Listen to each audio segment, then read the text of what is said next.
How many women does it take to change the world? One at a time. There's no doubt women's rights and equality have come a very long way this past century, but it's also no secret there is plenty left to do. I'm Charnitz Davis-Wiese, and welcome to UCF Profiles. Join me in welcoming today's guest. Leandra Preston is a young woman at the beginning of her career who is not only making real change, but teaching and encouraging others to do it as well. I'm so glad you're here. Thank you very much. You know, I Googled you. I always tell people I Google, and we have a lot in common. Really? I always wonder what you find if you... I've never Googled Well, myself. I found that you're an accident-prone dog lover. Yes, that's very true. So we have Those are two of my primary traits. So I am too. So we've already started. We broke the ice. Good. Now, you know what? Because this is Profiles, I like to find someone's journey. And especially since you are really at the beginning of your career, and there's maybe people watching trying to find their way. How did you get this niche, women's studies, women's issues? Well, considering I always wanted to be a vet, it's really interesting that I ended up where I ended up, because I was studying science initially, but I was going against my grain because I've always been a writer and I've always been an overly compassionate person. And so I was working as an activist in homelessness when I was in high school, just working at the homeless shelter and writing about social issues and doing things like this and studying science, and it kind of seemed like this split for me, that I was pursuing something in my studies that I was interested in, but my passion was kind of over here with activism and writing. I was very aware of that. So, but I wanted to work with animals ultimately, and so science was my path. But anyway, what it really was, it wasn't animals so much. I wanted to work with people or things who needed me and who needed help and who needed something, I think. So anyway, I decided to study English and literature because I was a writer by passion and by craft, and I took a women's studies class just as an elective, an intro to women's studies class with a professor who teaches here at UCF actually still, Dr. Shelley Parks. And that class just kind of put everything into place for me. And I still at that time didn't really know what I wanted to do career-wise, but the more time I spent in women's studies, the more I became engaged in women's activism, you know, increased my activism. And then as I took more classes and became more involved and realized the connection between English and women's studies, and thought, oh, okay, if I just stay in academia, then I can do this, because for me, I put the activist, I made the connection between activism and academia. You know, I saw that I could do both of those in women's studies, and that was kind of how it came together for me. You know, in reading about women's studies, you know, it's something that seems so vast and covers so much, but we do see the word activism over and over again, and people might not realize what that really means. And it's really quite simple. Well, I think anything you're doing to promote social change and social justice, and particularly when you're dealing with women's issues, a lot of people talk about equality. We talk about dismantling systems of oppression, looking at it in institutions and the way women and minorities are represented in the media. And you know, there are things that you can do that are more traditional forms of activism, like protest, which still goes on, or you can do things like choosing to watch certain shows and choosing not to watch other shows and telling people about it. You know, we call it everyday activism or armchair activism, things that you do just to educate people in every day. Raising awareness about the presence of feminism is huge. A lot of students in my classes, once they discover women's studies and they kind of get that spark or that light bulb that goes off, and they start talking to their families or their friends about feminism, which are things that people are like, you know, whatever, man haters, you know. And that's not the case at all. There are men who are feminists. Absolutely, and that's something that feminism has been moving towards, the inclusion of men and focusing on issues of masculinity. Because as women are socially constructed into their very specific roles, so are men, and there are negative implications for that, you know. Even though men are often in positions of power, a lot of times men are kept from that because of, you know, certain things. But right, and the actual term feminism has some negative connotations for people who don't understand what it really means. Absolutely. And I spend the good first week of classes, and my women's studies classes particularly, dismantling stereotypes of feminism, and it's unbelievable to me how much they hold that, you know, people think of feminists, they think of man-haters, people who don't shave their legs, you know, just very traditional stereotypes that come from second wave feminism of the 60s and 70s, and a lot of that is media constructed, the stereotype of the feminist. A lot of that, when people are thinking of feminisms, they're thinking about radical feminists, you know, the most radical feminists, lesbian separatists who don't want anything to do with men, don't necessarily hate men either, but feminism is very accessible, and I think the majority of young women and probably men today are feminist and just wouldn't identify themselves. There's that very now famous quote, "I'm not a feminist, but, you know, I believe in equality for women. I want to make the same amount of money. I want to wear pants." And I always tell my students, you know, if it weren't for feminism, I wouldn't even be standing in front of this class teaching you. You wouldn't be in this class either, and none of us would be wearing pants, you know? It's just the most basic things that we take for granted. You talk about the waves of feminism, and is that in terms of historical historical struggles, periods of time? There's actually a lot of debate, a lot of theoretical debate about talking about the waves, but generally we talk about it in terms of heavily active movements. Generally the first wave suffrage, you know, when they were struggling for the right to vote, a very clear agenda and a lot of movement. And then the second wave, you know, pay equity, ERA, Roe v. Wade issues, very active, very political. Those sound like they could be today. And today, exactly the same thing. And I think a lot of it is linked to the political, you know, movement of the time. With the civil rights movement, there was an increase in feminist movement, and now I think with the more conservative administration who is chipping away at women's rights, I think that it has been an increased need for heavy active feminism. And so the problem with talking about the waves is it implies that there are lulls and that there are these moments of nothing going on, which is not the case, because feminism has definitely been constant. The action has been constant. But I think it's more of times when the media is focusing on it, when we see these kinds of issues coming up in legislation. You know, right now a lot of gay marriage issues are linked to feminism, and definitely Roe v. Wade. And I think it is interesting because we see some of the same struggles, a lot of the same struggles today as we saw in second wave feminism. You know, just things that haven't been resolved. Here we're back again at it.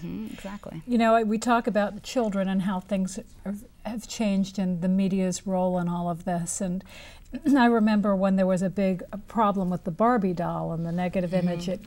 Barbie seemed very innocuous compared to some of the things that are out there for kids today. You know, these scantily dressed dolls that are being marketed to 6-year-old girls. It seems like in that way it's almost getting worse. Yeah, like, is that liberation now that we have dolls that are more scantily clad than Barbie was? I mean, Barbie had big breasts, but at least she wasn't showing them in her clothing. But, and you know, actually, if you think about the number of images of violence and war that we see, I mean, it does make Barbie seem very innocuous, and that's not to undermine the power of dolls and things like Barbie in shaping the way girls think about themselves and think about their bodies and think about their sexuality, but that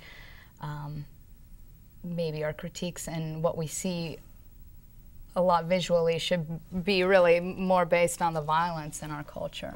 They have so much access to so much information, and they're so unsupervised doing it. I remember a mother saying to me about a particular movie that had some sexual connotation in it. I think it was like Meet the Fockers or something like that. And I said, I'd rather them watch that than the evening news. Oh yeah, definitely. Actually, and she couldn't get that. But it worries me as a mother that the computer is in a particular area in the house where I can see what they're looking at. Everything, even a guitar video game is blowing people away. Everything becomes a weapon, and the whole media thing, like you say, the kids are bombarded with negative images. Well, the main difference, I think, between kids today and kids, you know, previously in previous generations is that they were born into a solely visual culture. That we are living in a culture that is so heavily visual now as opposed to print that even if they're not seeking it out, they're exposed to it, you know, and there is no energy necessary required to process these images. They're just, you know, you're just taking them in. And the information age.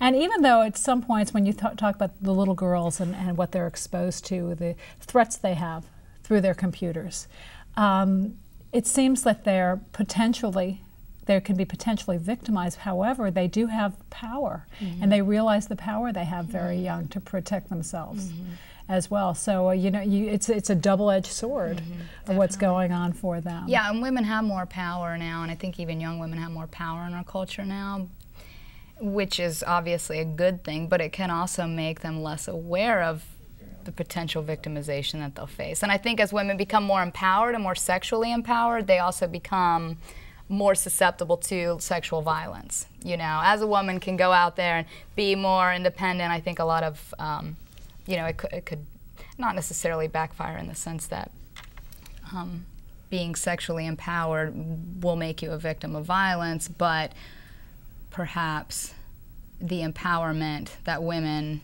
experience now becomes could a threat. Exactly, it could be a threat. It makes them a target by some people. Yes. And that's something else that feminism addresses a lot now, is our constructions of masculinity and how that contributes to violence. And that we have always typically, when talking about violence in women, talked about, why do women stay, or why did she wear this, or why did she do that, rather than talking about why are they committing these crimes, or why are men attacking women and battering women, not why are women staying. And so, kind of shifting the conversation a little. Because in that way, men are victimized as well. I think the requirement to be tough and not be able to express your emotions is a huge problem for men, and plays a huge role in violence. And so if you have women becoming sexually liberated and more independent, and then you have men who are still being emotionally repressed, basically, there could be some kind of dynamic that everybody has to evolve. When I think about you at the beginning of your career and teaching college students who are really not that much younger than you, and I wonder, do you see changes? Do you see shifts when you compare what you were going through, what you were thinking when you were their age, to this group? Are they experiencing the same things? Are they experiencing the same inequality or equality? Are they thinking the same way, or is there a shift? Well, I think I see a shift, but I think for me, I'm maybe 10 years older than, maybe a little older than a lot of my students. I'm in my early 30s. And it's so close. And most of it. So I think a lot of it is still very much the same as what I experienced.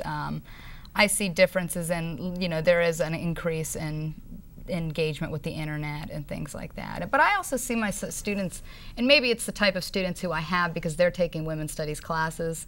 And so by nature, some of them are going to be more aware of issues. But my students, to me, seem more aware than I was, and more aware of women's issues, and more aware, definitely more familiar with all the nuances of technology and things like that I wasn't. But otherwise, I think that they are going through the same things I was going through, and I think they're probably going through the same things you were going through, and probably our mothers in a way, really. Probably. Unfortunately. I think girls have deal with a particular set of experiences growing up. No matter what generation. We'll continue talking about that in a moment. We'll be right back.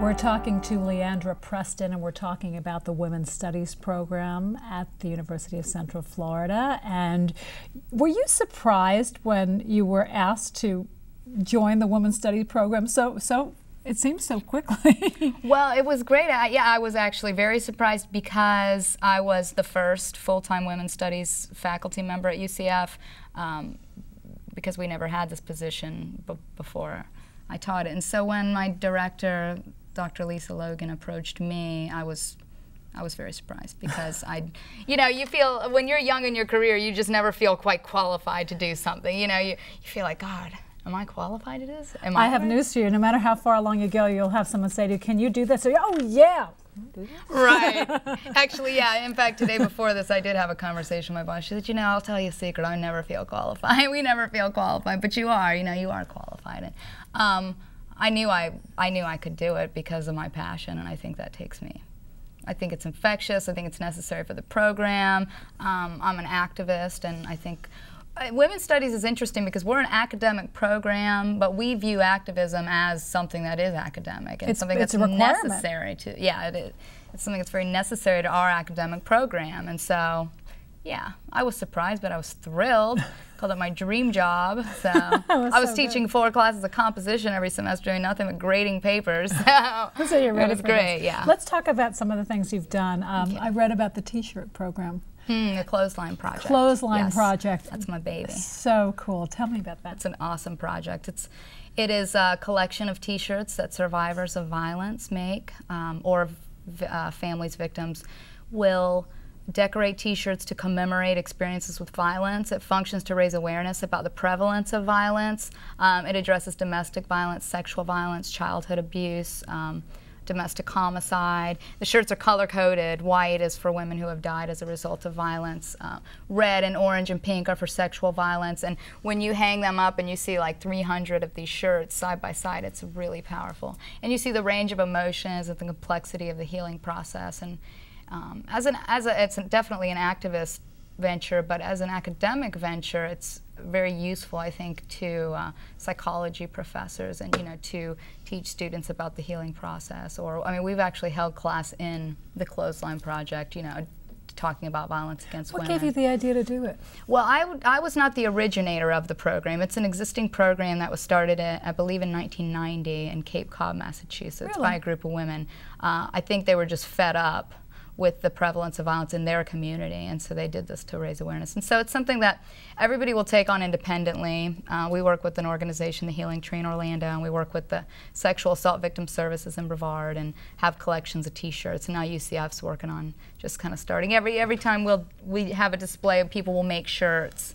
And I think it's also helpful in the healing process for people, So they were hung all over campus? Yeah, they've been hung on the BCC campus just about every semester. We had one last semester. It was right in front, right when you drive up, you see it, and you have to stop.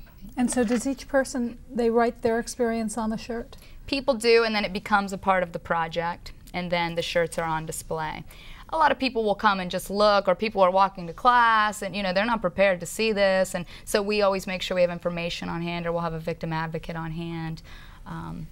But it's intense. It is an intense project. I think it's very important, because violence, particularly sexual violence, domestic violence, is something that is typically kept quiet. It's something that is not discussed. It's not really discussed in the media, except maybe to just show what's happening, for voyeuristic purposes a lot of times. Or if there's one really splashy case that they're following. But the prevalence is not known. I mean, people do not realize, and people don't talk about it, and it's so important to talk about it.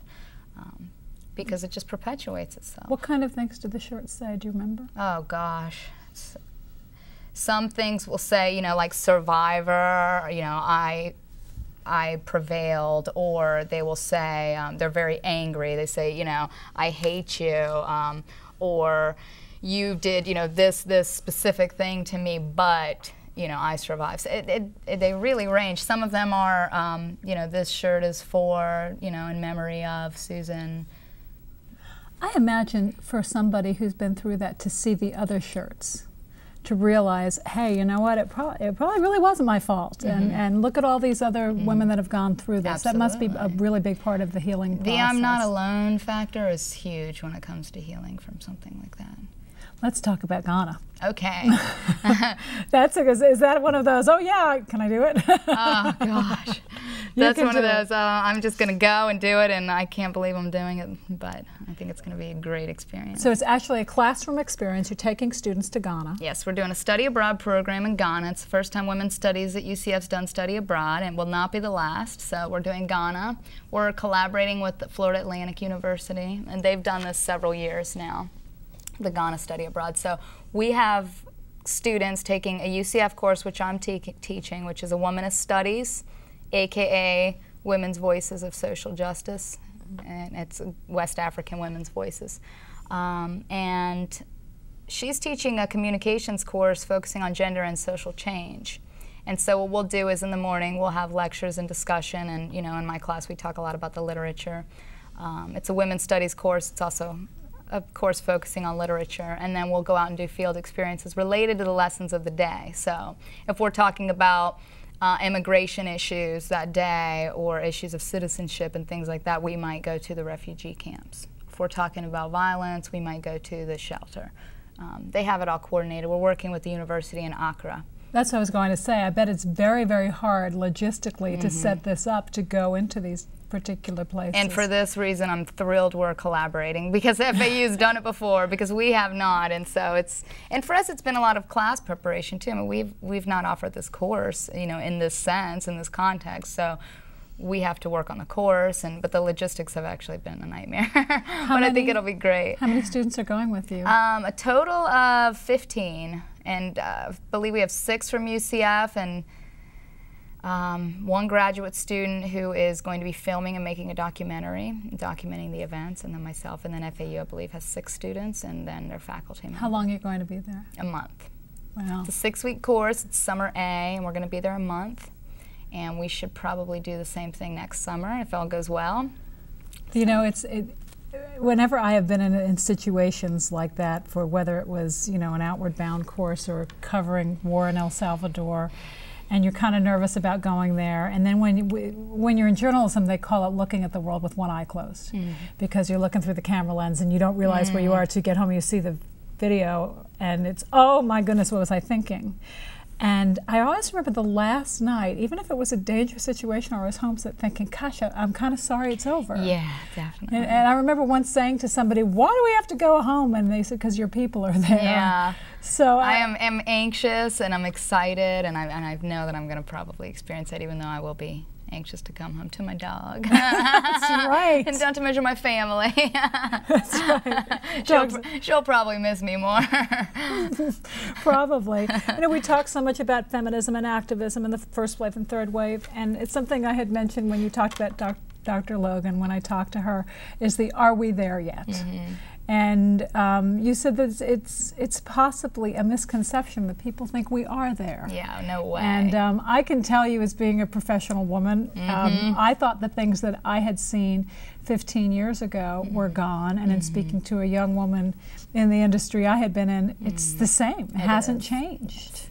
We have certainly made progress, but we certainly have progress to make. That is absolutely. In the workplace and otherwise. I mean, like we were talking a little earlier about that women are dealing with a lot of the same issues that women before us were dealing with, but now they've got a whole new set of issues.